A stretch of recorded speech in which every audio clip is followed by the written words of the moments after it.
We must buy more European. Today, the majority of defense investment goes outside Europe.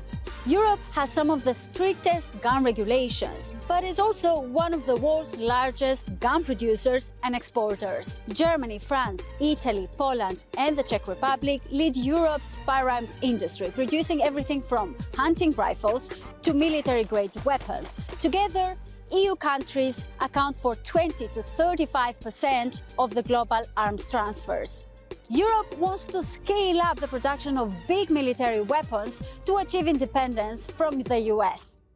Germany alone produces rifles like the Heckler & Koch G36, exporting roughly 27% of EU arms, most of them to Ukraine. France sends weapons to Ukraine, India and Egypt. Italy focuses on pistols and components, exporting mainly to the Middle East, while Austria focuses on Glock pistols. Europe sells more abroad than it does at home. About 70% of arm licenses go to non-EU countries, mainly the Middle East, North Africa and Asia. But it's not just business. These exports have been criticized because even legally sold weapons can end up in conflict areas, sometimes through re-exports despite the strict EU rules. Inside Europe, guns are tightly controlled. The EU Firearms Directive 2021/555 sets three categories: for prohibited, for license and for declaration. Hunting and sporting guns are allowed, automatic weapons and ghost guns are banned, and semi-automatics are restricted.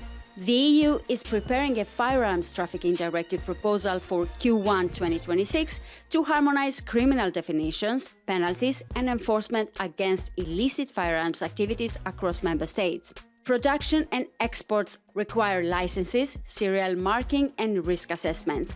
Countries failing to comply can face European Commission fines. For instance, Sweden paid 8.5 million euros in 2023, while manufacturers risk penalties, seizures, and losing their license. The result? Gun ownership in Europe is lower than anywhere else in the world, and homicide rates are correspondingly lower. But illicit trafficking and diverted arms are posing threats to security and EU rules violations.